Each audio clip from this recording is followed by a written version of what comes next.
Udah subscribe belum? Kalau belum ya subscribe lah. Dan jangan lupa nyalakan loncengnya. Kalau enggak, retak tinggalkan kubuat.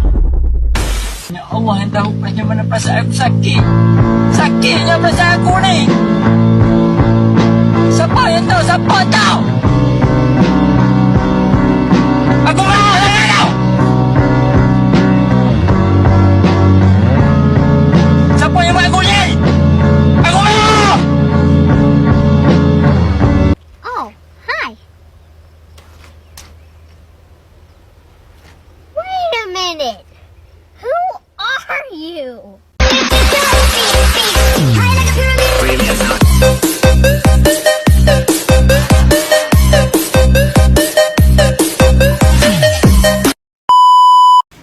Halo guys. Hi, it's me again, I'm back.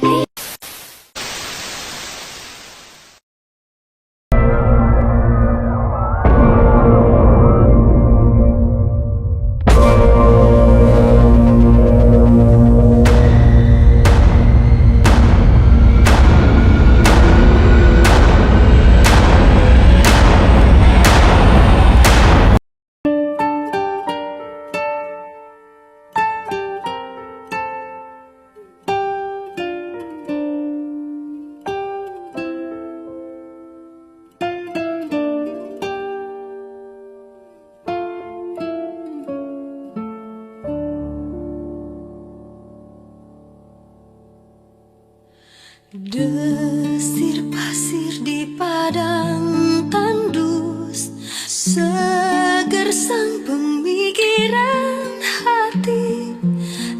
Aku ingin cintaku kepada Aisyah seperti bunga-bunga makrifat di hati para orang-orang soleh-solehin dan para nabi. Bunga-bunga makrifat yang tumbuh dari kalimat-kalimat thayyibah yang akarnya menghujam ke bumi dan buahnya rimbun di langit. Bunga-bunga makrifat itu tidak pernah layu, selalu mekar sepanjang musim.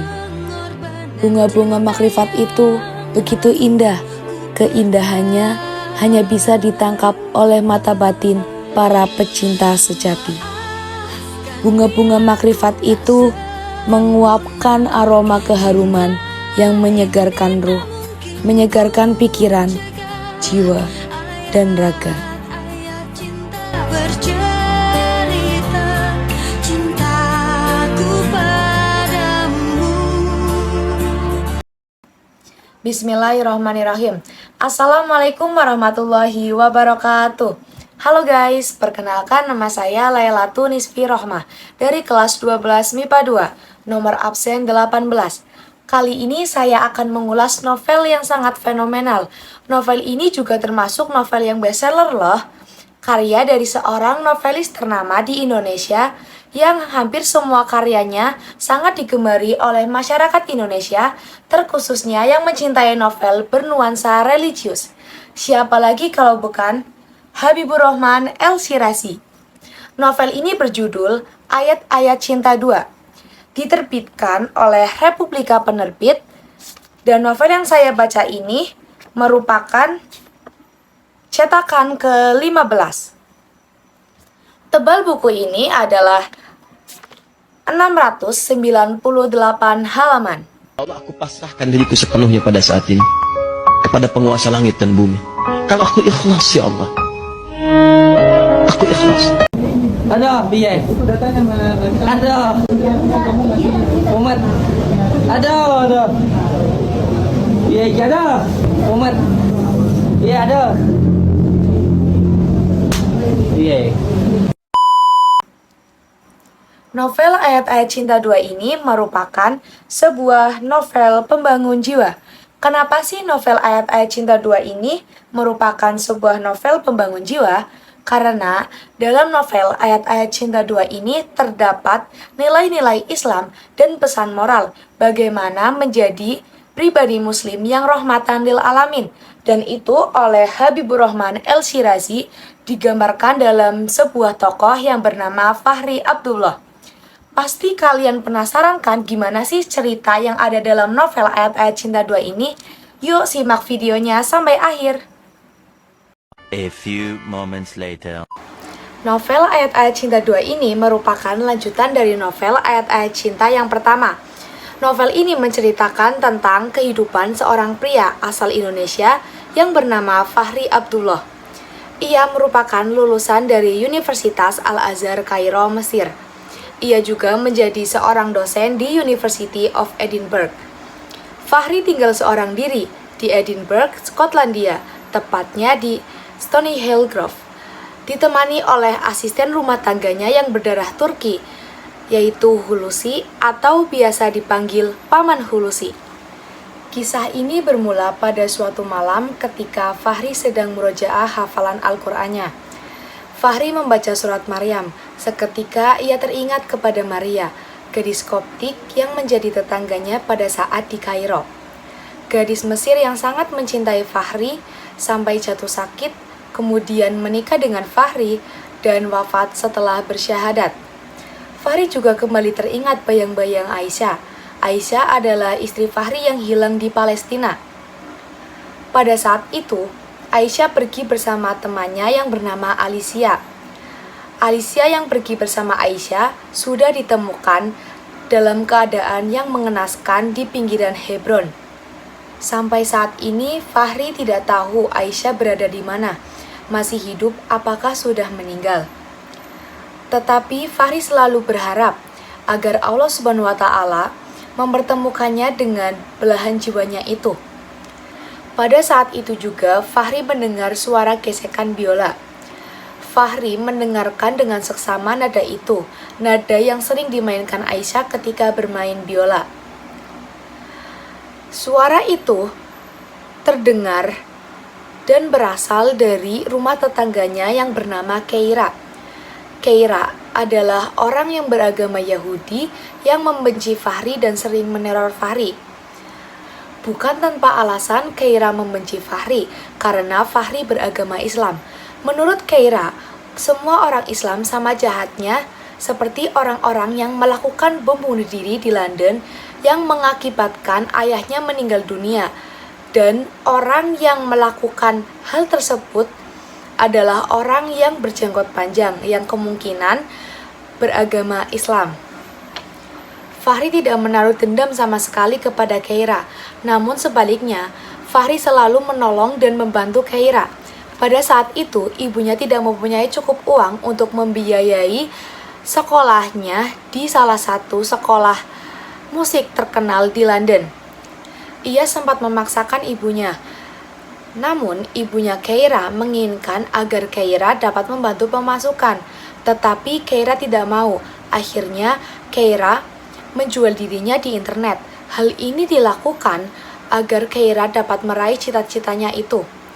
Akhirnya, Fahri membantu Keira mewujudkan cita-citanya sampai menjadi juara internasional untuk permainan biola. Fahri mendaftarkan Keira les biola di Madame Varenka.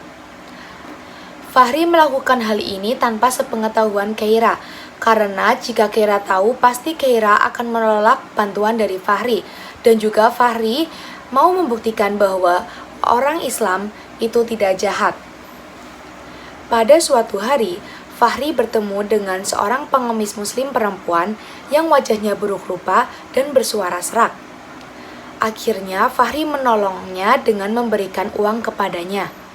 Setelah pertemuan pertama Fahri dengan pengemis tersebut, akhirnya Fahri dipertemukan kembali untuk yang kedua kalinya dengan pengemis tersebut di depan masjid.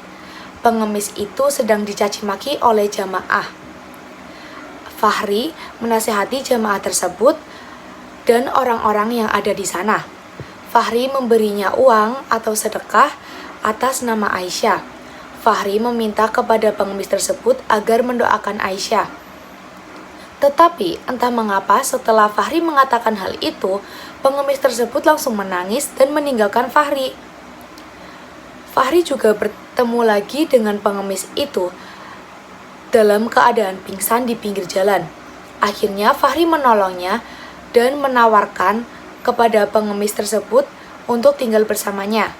Pengemis tersebut bernama Sabina. Sabina diberi pekerjaan oleh Fahri sebagai pembantu dan merawat nenek Katarina. Suatu hari, Fahri bertemu dengan Misbah, teman satu rumahnya dulu ketika ia kuliah di Kairo. Misbah tengah menempuh pendidikannya di Bangor University, tetapi pendidikannya atau beasiswanya terkendala. Kemudian Fahri memutuskan untuk membantu membiayai kuliah Misbah. Di suatu perjalanan, Fahri bertemu dengan tetangganya yaitu Nenek Katarina yang sedang kesulitan untuk berjalan. Nenek Katarina akan pergi ke sinagog untuk melaksanakan ibadah Sabat, dan Fahri kemudian menawarkan tumpangan kepada Nenek Katarina. Sesampainya di sinagog, pemuda Yahudi bersikap angkuh kepada Fahri. Fahri dan Misbah mendengar bahwa mereka menyebutnya sebagai Amalek. Sebutan Amalek itu sangat merendahkan. Amalek merupakan sebutan bagi bangsa yang sangat membenci dan ingin menghancurkan Bani Israel. Dalam kitab Taurat orang Yahudi diperintahkan agar memusnahkan bangsa Amalek, dan orang-orang Yahudi menganggap bahwa orang Islam adalah Amalek. Selain itu, Fahri juga menolong Nenek Katarina yang hendak diusir dari rumahnya oleh anaknya yang bernama Baru. Baru mengusir Nenek Katarina karena akan menjual rumahnya, tetapi Nenek Katarina tidak mau. Ia pengen tetap tinggal di dalam rumah tersebut. Akhirnya Fahri membeli rumah tersebut agar Nenek Katarina bisa tetap tinggal di rumah tersebut. Fahri juga membantu Ibu Keira yang bernama Janet atau biasa dipanggil Nyonya Janet. Pada suatu waktu, Fahri bertemu dengan Nyonya Janet di jalan dan Fahri menawarkan tumpangan kepada Nyonya Janet. Sesampainya Fahri dan Nyonya Janet di rumah, Keira dan adiknya yang bernama Jason tidak suka melihat ibunya bersama Fahri.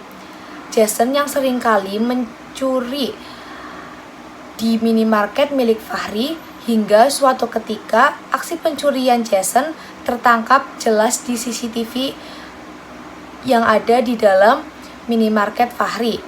Fahri menangani kasus tersebut dengan bijaksana sehingga pada saat itulah Jason tidak membenci lagi Fahri. Waktu terus berjalan. Perasaan cinta dan rindu Fahri terhadap Aisyah tidak pernah berkurang sedikit pun. Sementara itu tawaran untuk menikah lagi sudah banyak yang berdatangan.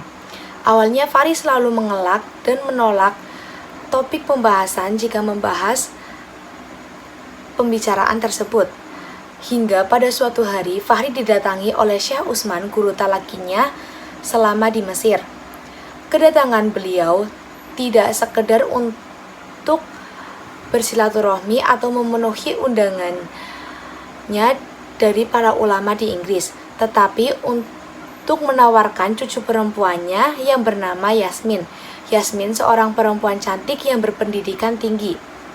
Fahri sudah 6 kali melakukan sholat istikharah, tetapi ia masih ragu.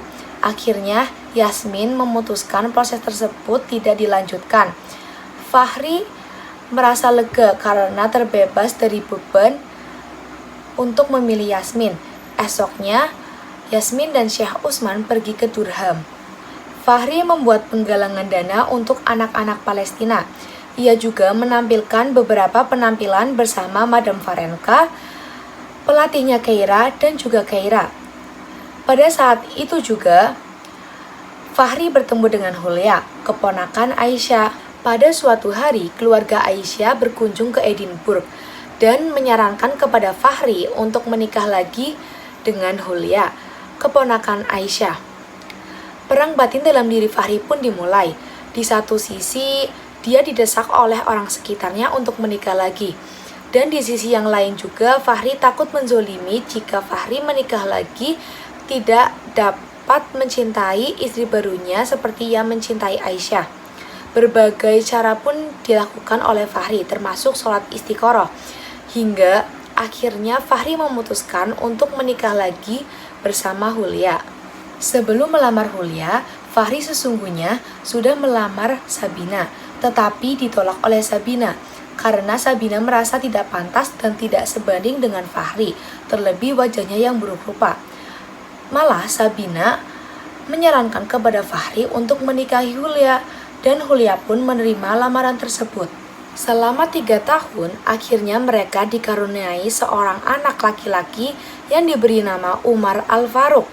Tak terkira kebahagiaan menyelimuti rumah itu. Sabina menjadi ibu angkat Umar. Ia yang mengasuh Umar. Tahun-tahun berlalu, Hulia mengandung anak kedua. Keira meminta tolong kepada Hulia agar bisa berduet dengannya di konser Amal Amerika. Setelah selesai, Keira menawarkan tumpangan kepada Hulia. Di tengah perjalanan, bensin Keira hampir habis dan ia juga ingin ke toilet. Akhirnya, ia mampir ke sebuah rest area. Pada saat di rest area tersebut, Keira hampir dilecehkan oleh seorang pemuda. Akhirnya, Hulia berusaha menyelamatkan Keira. Keira membuka pintu mobil dan bersiap untuk duduk di kursi yang sebelumnya diduduki oleh Hulia. Dan ketika Hulia hendak keluar dari mobil, tiba-tiba seorang pemuda itu menusukkan pisau ke punggungnya Hulia, lalu lari.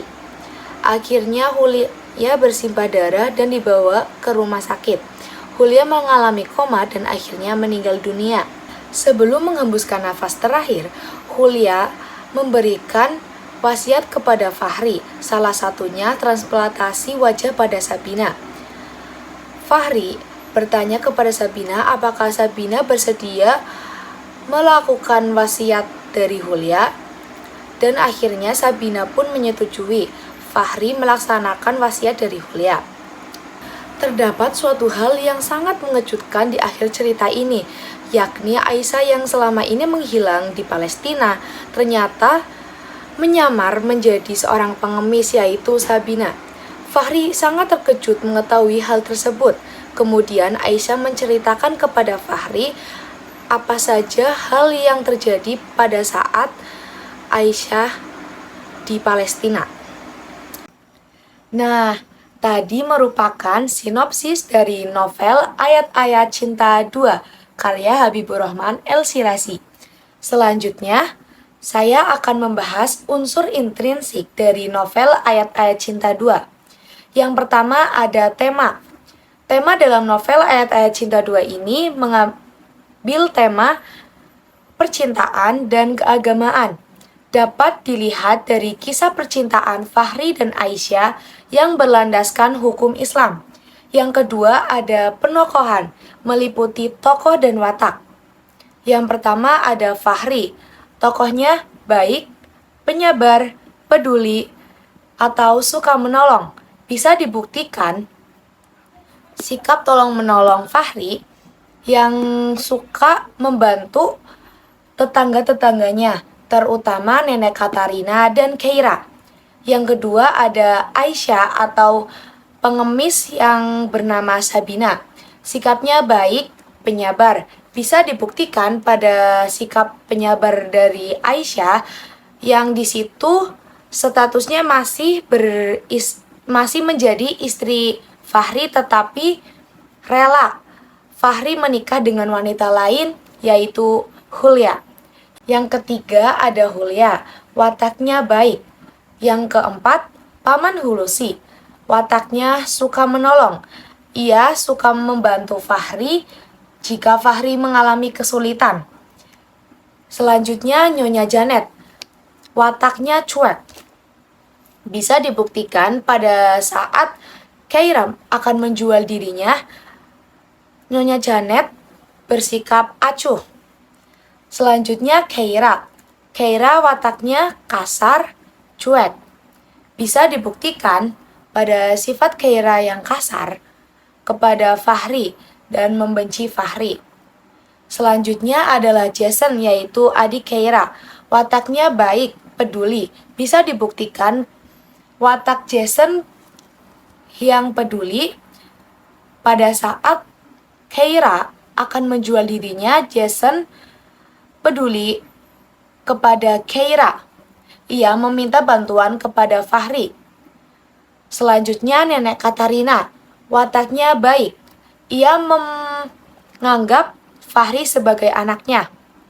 Selanjutnya Misbah, baik, Pengertian, ia mengerti dengan kondisi Fahri. Selanjutnya ada Baruh, kasar, ia merupakan anak dari nenek Katarina. Baruh berwatak kasar karena bisa dibuktikan pada saat Baruh mengusir nenek Katarina dengan kasar. Yang ketiga adalah latar. Yang pertama, latar waktu. Latar waktu yang ada dalam novel Ayat-Ayat Cinta 2 ini ada pada pagi hari, siang hari, sore hari, bahkan malam hari. Yang kedua, latar tempat. Ada di Edinburgh, Skotlandia, Stony Hill, dan London, Inggris. Yang ketiga, latar suasana. Latar suasana dalam novel Ayat-Ayat Cinta 2, tegang, sedih, bahagia, terharu. Yang keempat, ada alur. Alur yang digunakan dalam novel Ayat-Ayat Cinta 2 ini yaitu alur maju, karena diceritakan dari awal hingga akhir secara runtut. Yang kelima, ada sudut pandang. Sudut pandang dalam novel Ayat-Ayat Cinta 2 ini adalah sudut pandang orang ketiga. Yang keenam adalah gaya bahasa atau majas. Yang pertama ada majas hiperbola, terdapat dalam halaman 365. Kalimat penonton sudah tersihir dan larut dalam alunan biola Julia. Selanjutnya ada majas litotes pada halaman 527. Pada kata atau kalimat, jika ada air, maka tayamum batal. Begitulah kaidahnya. Jika Ustadz Jalal adalah samudra ilmu, Fahri hanyalah debu. Selanjutnya ada majas personifikasi pada halaman 365 pada kalimat hening tercipta di bibir sungai Ford itu. Selanjutnya adalah amanat. Amanat yang bisa diambil dalam novel Ayat-Ayat Cinta 2 adalah kita harus ikhlas dalam menghadapi sebuah cobaan dan masalah dari Allah Subhanahu wa taala. Kita harus sabar, kita harus selalu berusaha ikhlas untuk menghadapi ujian dari Allah Subhanahu wa taala. Sesungguhnya di dalam sebuah ujian terdapat sebuah hikmah. Nah, sekian ulasan dari novel Ayat-Ayat Cinta 2. Dari identitas buku, sinopsis buku, bahkan sampai unsur intrinsik dari novel Ayat-Ayat Cinta 2. Gimana nih, seru kan ceritanya? Sekian dari saya, mohon maaf apabila ada kesalahan. Wassalamualaikum warahmatullahi wabarakatuh. Dadah guys. Only on them seas if it's breeze. Red ruby the sleeves, Chinese on my sleeve. These wanna be Chun-Li's anyway. Yee how.